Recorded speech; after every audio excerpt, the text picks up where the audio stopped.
It's 1974, and Americans are literally fighting over pennies.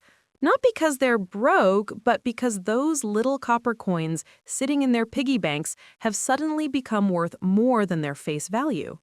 Welcome to one of the most bizarre economic phenomena in American history, the Great Penny Panic of 1974. The story begins with the global copper crisis of the early 1970s. Around the world, copper demand was skyrocketing, while supply struggled to keep up. By 1974, copper prices had shot up from about 50 cents per pound to an astronomical $1.50 per pound, a 200% increase that sent shockwaves through every industry that depended on the red metal. But here's where it gets interesting. American pennies minted before 1982 were made of 95% copper and 5% zinc. Each penny contained about 3.11 grams of copper.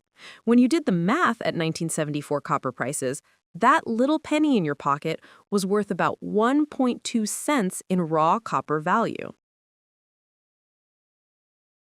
The realization didn't happen overnight. It started with a few sharp-eyed individuals, coin collectors, metal traders, and economics professors who began quietly doing calculations. Word spread like wildfire through coin enthusiasts and precious metal dealers. Dr. Robert Mitchell, an economics professor at Northwestern University, was among the first to publish about this phenomenon. He told his students, "We're sitting on a copper mine." His students began hoarding pennies, and soon the word spread to families, friends, and beyond. What happened next was pure madness. Americans descended upon their local banks like copper-hungry locusts. People lined up before banks opened, requesting rolls upon rolls of pennies.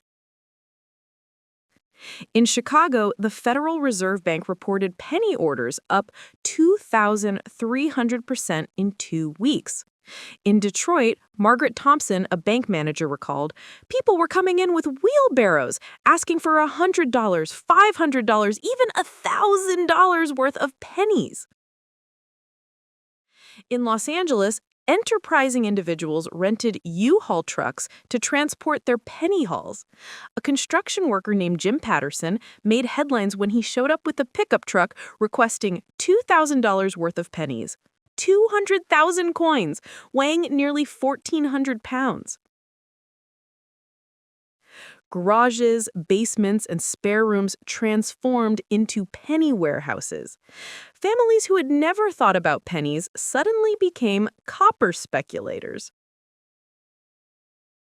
The Wilson family from Ohio became local celebrities when they accumulated over $5,000 worth of pennies. 500,000 coins. Mrs. Wilson said, "The kids can't even park their bikes in there anymore." People developed elaborate sorting systems. Families used magnifying glasses, scales, and jars. Penny sorting became a nightly ritual, kids helping count while dreaming of fortunes.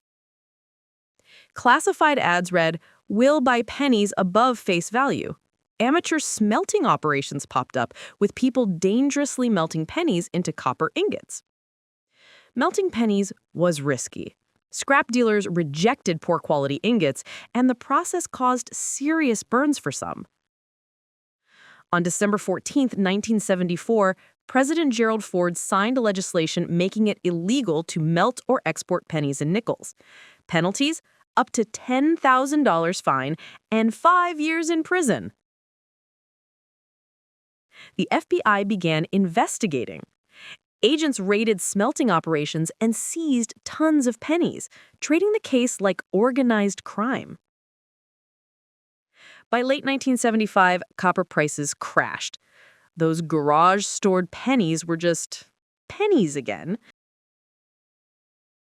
The Wilson family's $5,000 copper investment became exactly $5,000 in pennies, but banks were reluctant to accept massive deposits. In 1982, the mint changed the penny's composition to mostly zinc. Economists called the panic a lesson in American speculation. Many families kept penny jars as souvenirs. Some still joke about their investment portfolios gathering dust. The Great Penny Panic remains one of the most unusual episodes in U.S. history. For a few wild months, the American dream was literally worth its weight in copper, one penny at a time.